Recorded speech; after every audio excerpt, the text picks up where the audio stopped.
அனைவருக்கும் வணக்கம். திருக்குறள் கதை பகுதியில் இன்று நாம் காணப்போவது அதிகாரம் கல்வி. குறள் 400. கேடில் விழுச்செல்வம் கல்வி ஒருவருக்கு மாடல்ல மற்றை எவை. அதாவது குறளின் பொருள் என்னவென்றால், ஒருவருடைய நிலைத்த செல்வம் என்பது அவர் கற்ற கல்வியே ஆகும். அதனை தவிர வேறு எந்த செல்வமும் நீடித்து இருக்காது. இப்போ கதைக்குள்ளே போகலாமா குழந்தைங்களா? கல்வியே நமது செல்வம். ஒரு ஊரில் முத்தன் அப்படிங்கிற ஒருத்தர் வாழ்ந்துக்கிட்டு வந்தார். சொந்த தொழிலில் ரொம்ப ஈடுபாடோட கடுமையான உழைப்போட செல்வந்தராக உயர்ந்து நின்னார்.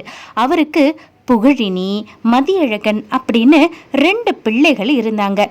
கல்விக்கு முதன்மை அளிக்காத அவங்க அப்பா பிள்ளைகள் 2 பேரையும் தொழிலில் ஈடுபடுத்த நினைச்சாரு. ஆனால் தந்தையோட விருப்பத்தை மீறி கல்லூரி வரைக்கும் 2 பிள்ளைகளும் படித்து முடித்தாங்க.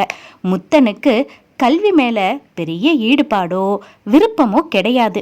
ஆனால் சரியாக கல்வி கற்காத முத்தனை அவங்க வியாபார கூட்டாளிகள் ஏமாத்திட்டாங்க.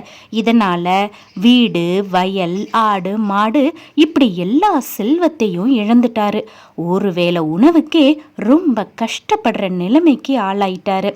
முத்தனோட பிள்ளைகள் 2 பேரும் இனியும் தாமதிக்க கூடாதுன்னு நினச்சி பல நிறுவனங்களுக்கு வேலை வேண்டி விண்ணப்பிச்சாங்க.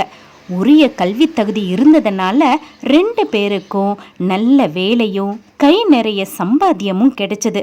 கொஞ்ச நாள்லையே குடும்பத்துடைய வறுமை நீங்கி முத்தன் கல்வியோட சிறப்பு என்னங்கிறதையும் உணர்ந்து அவருடைய எண்ணத்தையும் மாற்றிக்கிட்டாரு.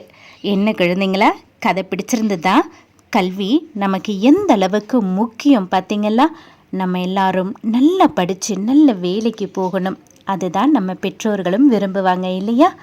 கதை பிடிச்சிருந்ததுன்னா உங்களுடைய குட்டி குட்டி ஃப்ரெண்ட்ஸுங்களுக்கும் கதையை ஷேர் பண்ணுங்கள். சேனலை சப்ஸ்கிரைப் பண்ணுங்கள். தேங்க்யூ.